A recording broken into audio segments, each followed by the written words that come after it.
गुजरात के वडोदरा में सड़क हादसे की वजह से एक और व्यक्ति को अपनी जान गंवानी पड़ी। वडोदरा के अटलादरा ब्रिज पर एक बार फिर से रफ्तार का कहर देखने को मिला। तेज गति से दौड़ते वीएमसी के डंपर ने एक बुजुर्ग की जान ले ली। घटना वडोदरा के अटलादरा ब्रिज की है, जहां वीएमसी का एक डंपर चालक तेज रफ्तार में वाहन चला रहा था। इसी दौरान सड़क पार कर रहे लगभग 65 वर्षीय एक बुजुर्ग को डंपर ने कुचल दिया। ચોક થી કલારી બાજુ જતો રસ્તો છે।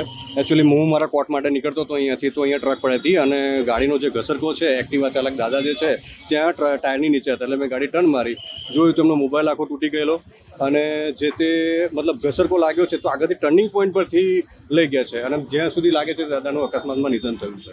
હજી ઓળખાણમાં એવું છે કે દાદાનો મોબાઈલ જે હતો તે ગ્લાસ આખો તૂટી ગયેલો, તો એમાંથી નંબર કાઢીને એમના સનને બોલાવ્યા છે અહીંયા, એટલે એ અત્યારે આવતા હશે।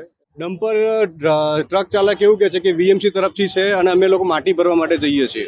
તો પહેલાં તો અમારો સવાલ એ થાય કે ઉપર પરવાનગી કોને આપી, બરાબર છે? તો વીએમસીને કદાચ એમની હોય તો ગાડી એમને બોલાવે, ચાલકને બોલાવીને જે કે કાર્યવાહી કરવાની હોય કાર્યવાહી કરે।